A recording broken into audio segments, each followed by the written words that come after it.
우리 인생의 모습들을 길을 걷는 것에 비유하여서 이야기합니다.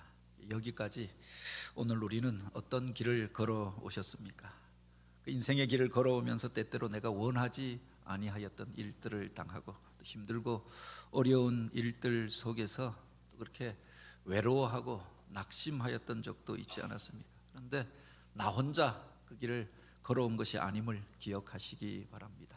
나와 함께 하여 주셨던 주님, 그 은혜의 손길들을 기억하고, 아니 나보다 먼저 그 길을 가시며 그 길을 예비하시고 오늘 우리를 인도하여 주셨던 그 하나님의 은혜를 감사하는 절기가 되길 원합니다.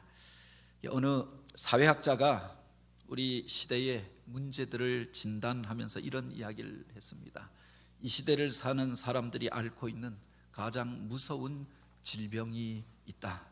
암보다, 그 어떤 불치의 병보다 더 무서운 질병이 바로 감사불감증이다 라고 하였습니다.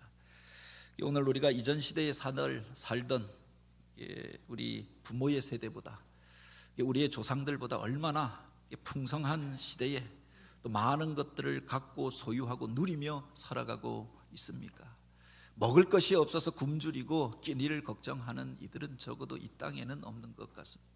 뿐만 아니라 이전에 조상들이 누리지 못하였던 과학 기술들의 발전을 통하여서 세계를 바라보며 또 어디든 그렇게 원하는 곳을 갈 수 있고 그 편리함을 누리면서 살게 되어졌습니다. 그런데 점점 더 각박하여져 가는 우리들의 모습들을 보게 되잖아요. 작은 문제들로 인하여 불꽃을 일으키고 싸우고 원망하고 불평하고 비난하고 갈등하는 세상 가운데에서 감사를 잃어버린 이 시대 사람들의 모습을, 아니 우리의 모습들을 우리가 보게 되지 않습니까?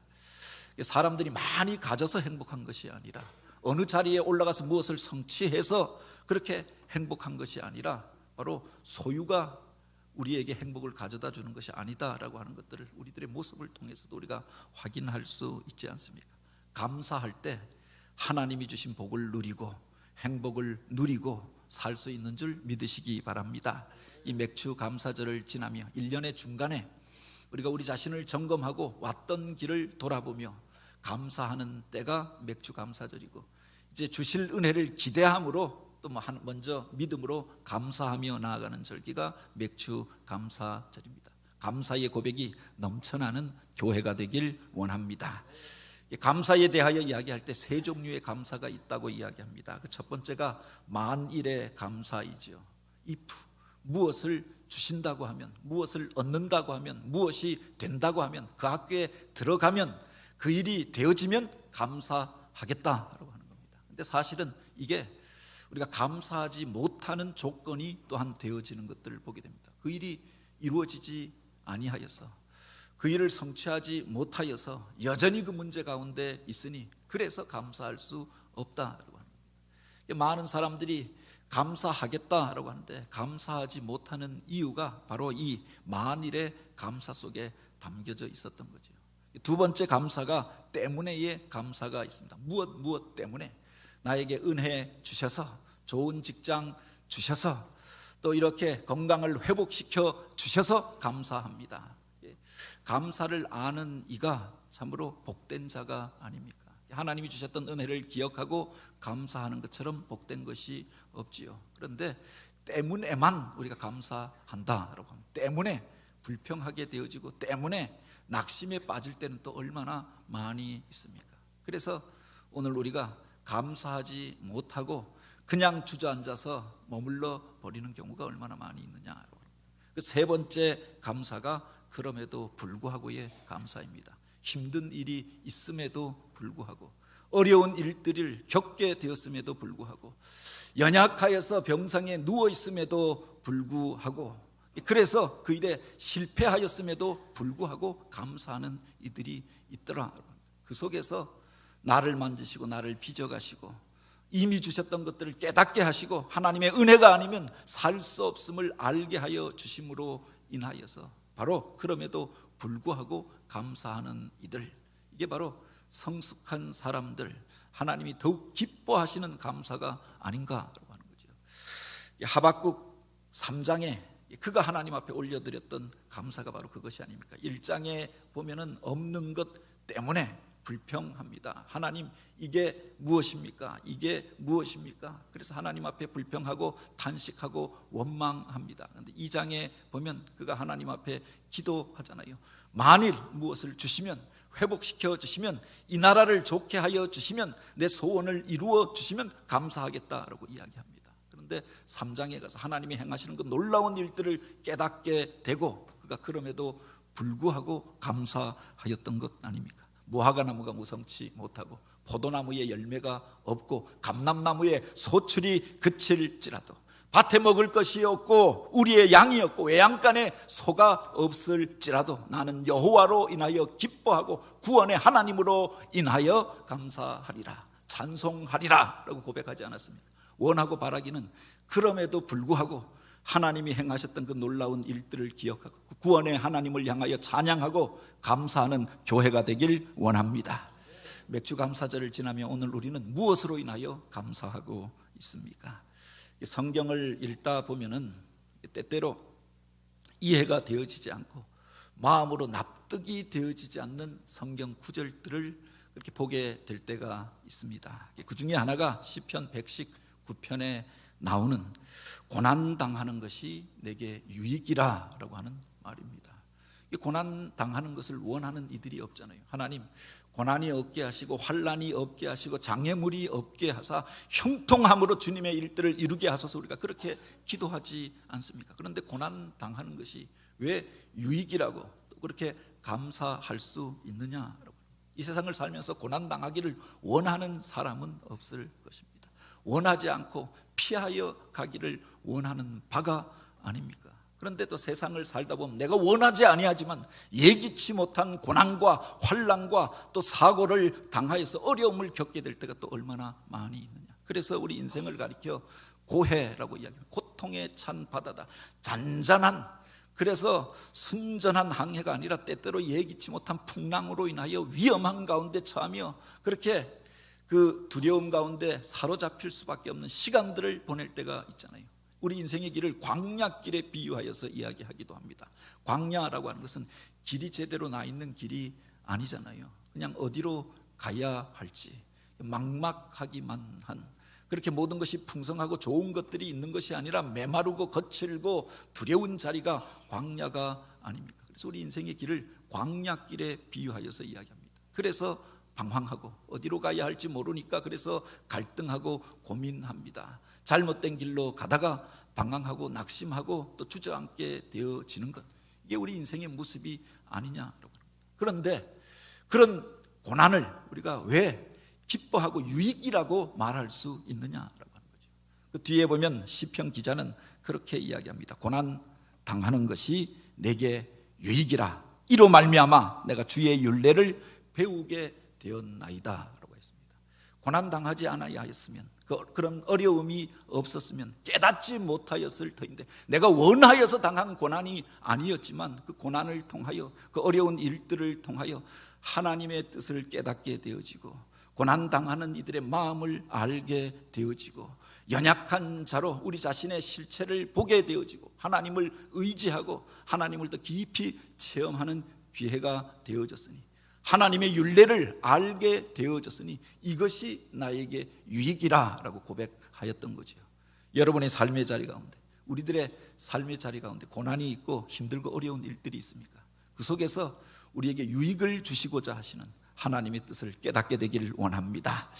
오늘 우리가 읽은 이 본문은 인생의 그 고난의 길을 지나왔던 사람들이 광야길을 지나왔던 길들을 돌아보면서 주었던 하나님의 말씀을 기록하고 있고 그들의 고백을 기록하고 있습니다. 우리가 잘 아는 것처럼 신명기, 이 말씀은 이스라엘 백성들이 출애굽한 이후에 40년 동안 광야길을 지나서 이제 가나안 땅이 바라보이는 모압 평지에 이르게 되어졌을 때 모세가 그들에게 주었던 두 번째 율법의 말씀, 이것을 가리켜 신명기라고 이야기합니다. 광야 가운데서 많은 사람들이 죽었습니다. 출애굽한 세대가 이미 그 광야 가운데서 불평하고 원망함으로 세상을 떠나가는 일들이 있었습니다. 광야에서 태어났던 사람들, 그 출애굽의 2세대, 그 3세대들을 향하여서 주셨던 말씀. 너희가 이제 약속의 땅에 들어가게 될 터인데 아직 들어간 것이 아닙니다. 멀리 바라보이는 그곳에 이르게 된 것이 전부였습니다. 그들에게 주었던 약속의 말씀이라고 하는 겁니다. 그 속에서 우리가 고민하게 되어지는 부분이 있죠. 왜 하나님께서 그들을 광야길로 이끄시고 40년이나 그곳에서 방황하며 그 무료한 시간들, 무의미한 것 같은 시간들을 보내게 하셨느냐라고 합니다.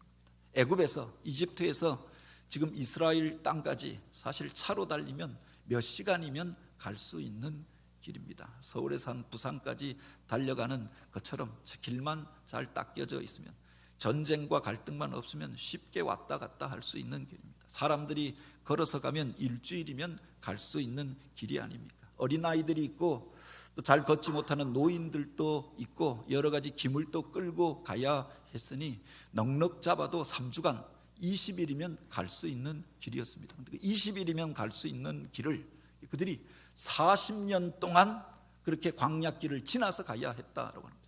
빨리 갈 수 있는 길이 있었습니다. 편하게 갈 수 있는 길이 있었습니다. 그런데 왜 그렇게 돌고 돌아서 광야길을 지나게 하셨느냐라고 합니다.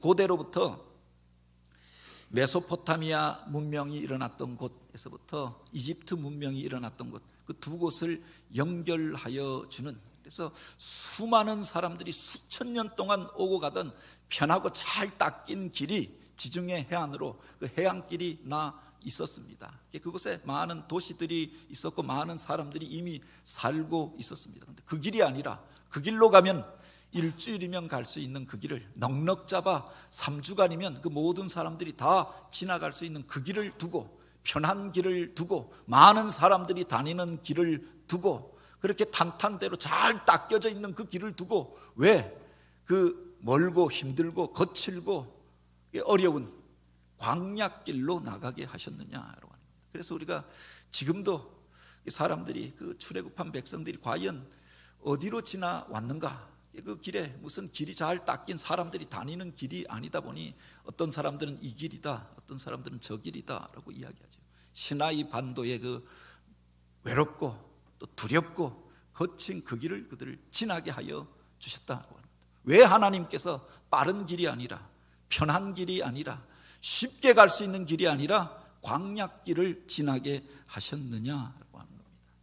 오늘 우리가 읽은 이 본문에 보면은 그 이유에 대하여 말씀하고 있지요.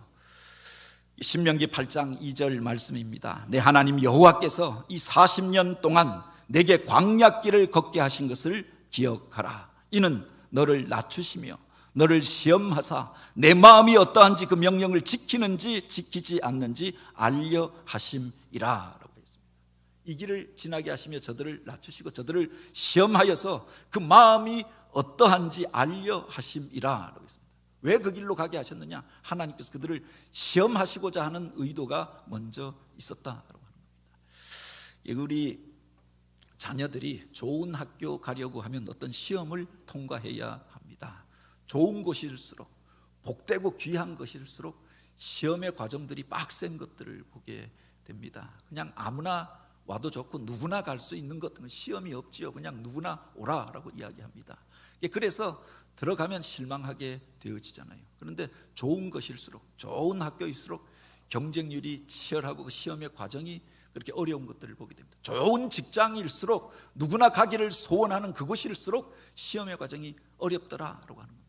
하나님께서 그 백성들에게 좋은 것들을 주시기 위하여서, 그들을 들어서 바로 하나님의 백성으로 삼고 축복의 통로로 삼기 위하여 그들 가운데 온전치 못한 것들을 내려놓게 하시고 그들을 시험하고 연단하기 위하여서 이 광야길을 지나게 하셨다.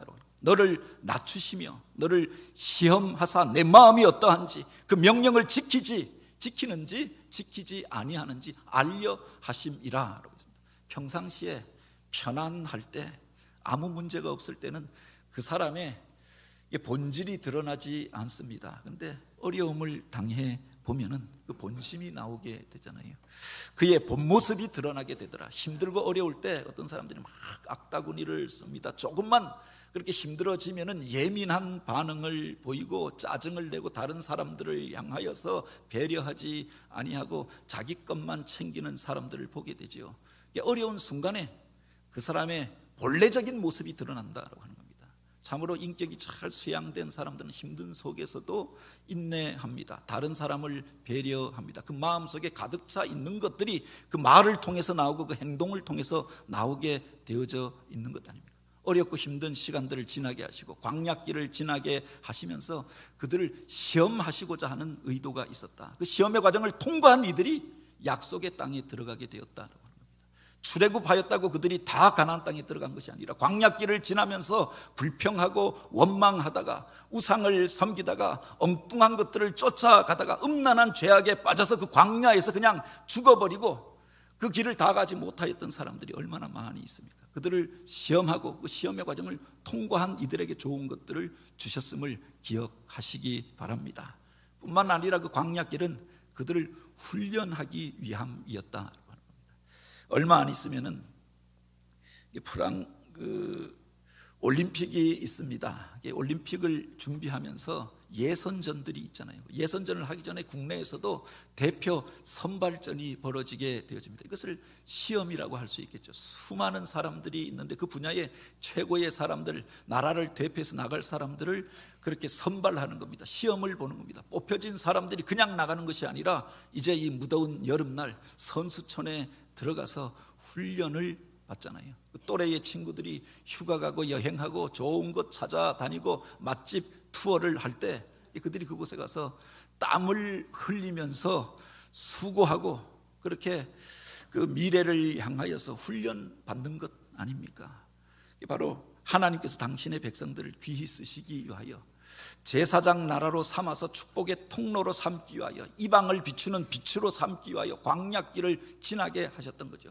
그냥 일상적인 삶을 살게 하려고 하였던 것이 아니라 많은 이들을 축복하기 위하여서 힘들고 어려운 그 길을 지나게 하시고 그들을 시험하셨을 뿐만 아니라 훈련하여서 그들을 낮추시고 그리고 그 속에서 하나님이 기뻐하시는 인격과 신앙을 훈련하기 위하여 하나님의 훈련 학교가 바로 광야였다라고 하는 겁니다. 모든 것들이 갖추어지지 아니한 메마르고 거칠고 힘든 그곳으로 몰아넣어서 당신의 백성을 훈련하시고 하나님만 의지하게 하시고 하나님 말씀 앞에 자기 자신을 세우게 하시고 예배하는 훈련을 시키시고 기도하는 훈련을 시키시고 자기들의 문제를 돌아보게 하시고 하나 되어지는 훈련을 시키셨던 겁니다. 오늘 본문에 보면 바로 그 속에서 광야길을 지나게 하신 이유에 대하여 또 이렇게 말씀하십니다. 저들을 낮추시고 때로 그들을 줄이고 목마르게 하시고 그들에게 만나를 주셨던 이유에 대하여 이렇게 말씀하시죠. 사람이 떡으로만 사는 것이 아니요 여호와의 입으로 나오는 모든 말씀으로 사는 줄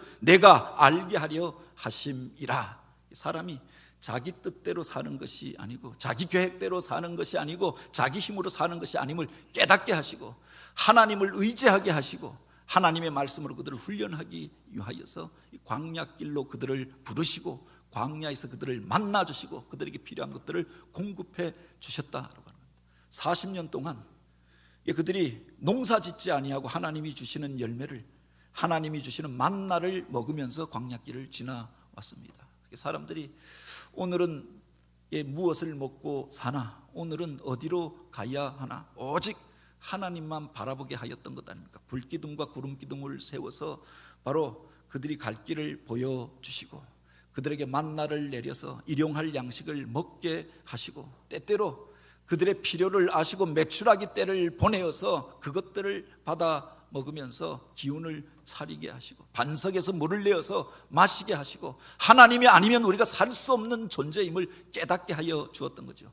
내 힘으로 사는 게 아니라 내 능력으로 사는 게 아니라 하나님의 은혜로 사는 자임을 알게 하시고 하나님만 의뢰하게 하시고 말씀 앞에 그들을 세우게 하신 연후에 약속의 땅에 들어가게 하신 줄 믿으시기 바랍니다.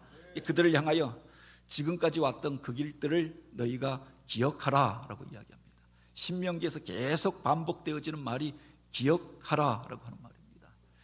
바로 하나님께서 여기까지 우리를 어떻게 인도하셨는가. 때때로 사람들이 당장 어려운 일들 당하면 낙심합니다, 불평합니다, 원망합니다. 그들을 향하여 기억하라 라고 말씀하십니다. 과거에 힘들고 어려워서 죽을 것 같았는데, 쓰러질 것 같았는데, 일어서지 못하고 끝날 것 같았는데 하나님 의지하였더니 그들에게 필요한 것들을 공급해 주셨습니다. 내가 다 준비해야 살 수 있는 것이라고 생각했는데 아무것도 없이 불현듯 애굽 땅에서 나왔습니다. 그런데 그 옷을 헤어지지 않게 하시고 그 발을 부르트지 않게 하여 주시고 하나님이 지켜주시니 40년 세월 그들이 무슨 새 옷을 입고 그 다음날 먹을 것을 준비하고 그 길을 계획하고 간 것이 아니었는데 살게 하시고 또 약속의 땅 입구까지 이르게 하여 주셨던 거지요. 그들을 향하여 기억하라, 기억하라, 기억하라 라고 이야기합니다. 그 기억이 하나님을 감사하는 이유가 되는 줄 믿으시기 바랍니다. 그 힘들고 어려운 시간들을 지나게 하셨던 주님, 쓰러졌던 우리를 일으키셨던 주님, 그 메마른 땅에서 살게 하셨던 그 주님, 그 은혜를 우리가 기억하며 감사할 수 있는 백성이 되길 원합니다. 또 한 가지, 그곳에서 바로 이 말씀을 주셨던 이유가 있죠. 기대하라 라고 하는 뜻이 담겨져 있는 겁니다. 여기까지 인도해 주셨던 그 하나님께서 이제 약속의 땅을 주시겠다라고 약속하시는 것 아닙니까? 약속하셨던 일들을 이루어 주시지 않았습니까?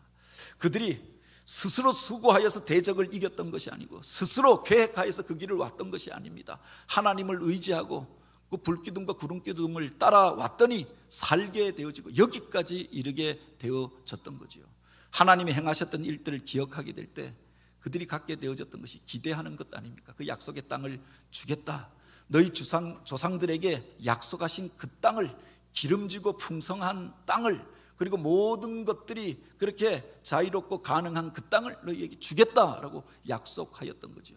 그 약속의 말씀들을 붙들게 될 때 그들이 가지게 되었던 것이 기대하고 소망하는 마음을 갖게 되어졌던 것 아닙니까? 그 땅에 들어간 것도 아닙니다. 기업을 이미 얻은 것도 아닙니다. 그 열매를 이미 우리가 추수하여 갖게 된 것도 아닙니다. 그냥 먼 발치로 그 땅을 바라보면서 그 광야에서 그들이 하나님 앞에 감사하고 찬양하였다.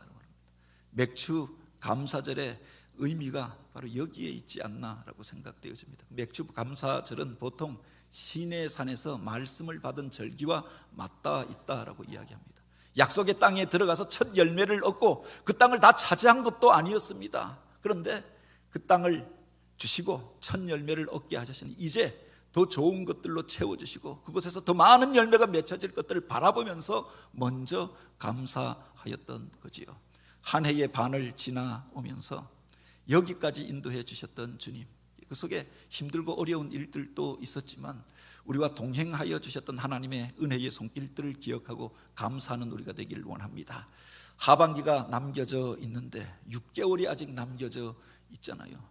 그 속에 힘들고 어려운 전망들을 이야기하는 이들도 있습니다. 전국이 아마 이제 하반기에는 요동치게 될 것이다 라고 이야기하는 이들도 있습니다. 경제적인 전망을 좋게 말하는 이들보다 나쁘게 말하는 이들도 있습니다. 세계 정세에 대하여서도 좋게 평가하는 것보다 바로 불안한 여러 가지 요소에 대하여 이야기합니다. 힘들고 어려운 일들이 있을 것입니다. 여전히 바로 그 앞에 견고한 대적들이 남겨져 있고 물이 창이란 요단을 건너가야 하고 견고한 그 여리고 성을 넘어가야 할 것입니다. 그러나 하나님이 함께 하셨음을 기억하고 하나님이 함께 하시면 승리할 것을 믿고 기대함으로 나아가는 교회가 되길 원합니다. 우리 교회에서 제가 제일 가깝게 친하게 지내는 한 자매가 있습니다. 이 자매가 이분이 한 두어 주 전에 아프셔서 그래서 병원에 입원하고 이제 수술을 받았습니다. 그 전에 사실은 감기가 걸렸는지 이제 목이 아프고 그리고 열이 나고 그러니까 감기 걸렸다라고 생각해서 약국에 가서 약을 사다가 목감기 약을 한 몇 주 먹었는데 낫지 않고 점점 그렇게 열이 심하고 목이 점점 더 아파 오더니 어느 날은 밤잠을 자지 않고, 같은 집에 사는 자매입니다. 밤잠을 자지 않고 그렇게 숨을 쉴 수가 없다. 그래서 다니던 이비인후과 갔는데 그 병원 의사가 깜짝 놀라더니 이러다가 돌아가실 수 있다. 그러니까 목 안에 염증이 커져서 기도를 막아서 지금 숨쉬기 힘든 건데 이게 탁 막아버리면 숨을 쉴 수 없으니 빨리 지금 대학병원, 큰 병원 가셔야 한다. 그래서 바로 응급실로 들어갔는데 가자마자 이게 시급한 사안이다. 중환자실로 들어가더니 몇 시간 안에 의사가 파업 중이었는지 나가 있다가 그러다가 소식받고 와서 수술을 해준 겁니다. 근데 처음에는 이제 급하게 하느라고 한 군데 찢었는데 그게 온전히 되지 않아서 2번에 걸쳐서 수술을 받고 그래서 2주간 동안 병원에 입원해 있었는데 이 고백을 하는 겁니다. 1주간이 넘게 물 한 모금 마시지 못하고 넘기지 못하고 숨 쉬는 것도 그렇게 불편하였어요. 그런 다음에 이제 음식을 먹게 될 때 처음 그 죽을 먹으면서 그 이야기를 하는 겁니다. 숨 쉬는 게 이렇게 소중한 줄 몰랐다. 숨을 쉴 수가 없으니 기도가 막혀지면 우리가 숨을 쉬고 싶다고 해서 쉴 수 있는 게 아니잖아요. 물 한 모금 마시는 게 얼마나 소중한지를 알게 되었다. 물이 넘어가지 않는 겁니다. 약을 줬는데 약을 먹으려고 했는데 물이 넘어가지 않고 약이 넘어가지 않습니다. 그래서 뱉고 그래서 그 병원에 가서 결국은 수술까지 받게 됐던 것 아닙니까? 1주간이 넘게 아무것도 먹지 못하고 그렇게 닌게로만 맞고 있으니 음식 그 죽 한 모금 한 숟갈 먹는 것 그게 그렇게 사모되어져서 오늘은 죽을 먹을 수 없나요? 그렇게 간절히 사모하는 겁니다. 너무 아파서 잠을 잘 수가 없으니 며칠 동안 밤잠을 한 잠도 자지 못했는데 편안하게 잠자는 게 얼마나 소중한지 깨닫게 되었다. 오늘 우리가 세상을 살면서 우리가 누리고 있는 것들의 소중함을 깨닫지 못하고 사는 경우가 얼마나 많이 있습니까? 자유롭게 숨을 쉬고 그렇게 필요한 때 물을 마시고 편안히 피곤하고 힘들 때 잠을 자고 그렇게 살아가잖아요. 근데 하나님이 이미 주신 은혜를 누리고 살면서도 깨닫지 못하고 살 때가 얼마나 많이 있습니까? 고난 속에서 때때로 하나님이 주셨던 것들의 소중함들을 깨닫게 하시고 또 감사하게 하는 것 아닙니까? 우리 삶의 자리 가운데 힘들고 어려운 일들이 있습니까? 그 일을 통해서 우리를 빚어가시는 하나님, 때때로 광야의 길을 지나고 있다고 느끼는 이들이 있습니까? 우리를 광야길로 몰아넣어서 우리를 연단하여서 하나님의 사람으로 거룩한 백성으로 빚어가시고 더 좋은 것들로 인도하시기 위하여 약속의 땅으로 인도하시기 위하여 저들을 사용하시기 위한 하나님의 섭리와 뜻을 우리가 깨닫게 되기를 원합니다. 이미 얻은 것이 아니지만 다 누리고 있는 것이 아니지만 그 일들을 기대함으로 또한 감사하며 예배하며 나아가는 우리 모두가 되어지길 주님의 이름으로 축복합니다.